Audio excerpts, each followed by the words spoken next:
আসসালামু আলাইকুম এভরিওয়ান, সবাই কেমন আছেন? আমি আলহামদুলিল্লাহ ভালো আছি। আশা করছি আপনারাও আল্লাহ তাআলার রহমতে ভালোই আছেন। তো আজকের রেসিপি হচ্ছে কচু ভুনা।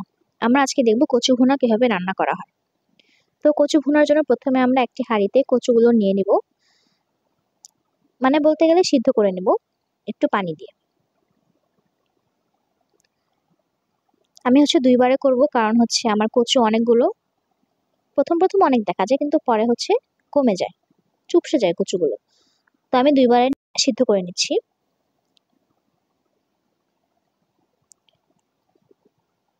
তো আমাদের কচুগুলো সব সিদ্ধ করা হয়ে গেছে।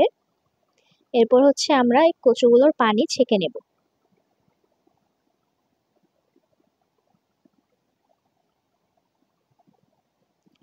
তারপর একটি কড়াইয়ে তেল নিয়ে নিব পরিমাণ মতো।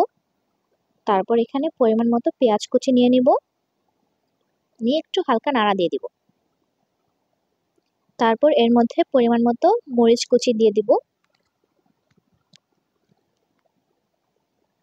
তারপর এখানে স্বাদ মতো লবণ দিয়ে দেব। তো লবণ, মরিচ আর পেঁয়াজ একটু নাড়া দিয়ে নিব। তারপর এর মধ্যে ২ চা চামচ আদা বাটা আর ২ চা চামচ রসুন বাটা দিয়ে নিব। তারপর হালকা নাড়া দিয়ে দিব। তারপর এর মধ্যে পরিমাণ মতো এলাচ, দারচিনি আর তেজপাতা দিয়ে দিব। মানে মাংস রান্না করার জন্য যা যা উপকরণ লাগে এখানে আমাদের তাই লাগবে। এরপর দিয়ে দিব ১.৫ চা চামচ হলুদের গুঁড়ো, ২ চা চামচ মরিচের গুঁড়ো, তারপর হচ্ছে ২ চা চামচ ধনিয়ার গুঁড়ো আর হাফ চা চামচ জিরার গুঁড়ো দিয়ে দিব। দিয়ে হালকা নাড়া দিয়ে দিব। তারপর এর মধ্যে পরিমাণ মতো পানি দিয়ে মশলাগুলো কষিয়ে নিব। তো মশলাগুলো কষানোর পরে এর মধ্যে ছেঁকে রাখা কচুগুলো আমরা দিয়ে দিব। তো দিয়ে দেওয়ার পরে মশলার সাথে কচুগুলো একটু নাড়া দিয়ে মিশিয়ে নিব। তো নাড়তেই থাকবো। কচু ভুনা রান্না করতে গেলে সাধারণত নাড়া দেওয়ার উপরই রাখতে হয়, নইলে হচ্ছে কড়াই লেগে যাবে।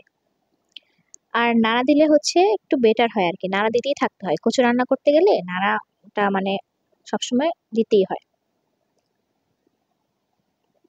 তো নাড়া দিতেই থাকবো।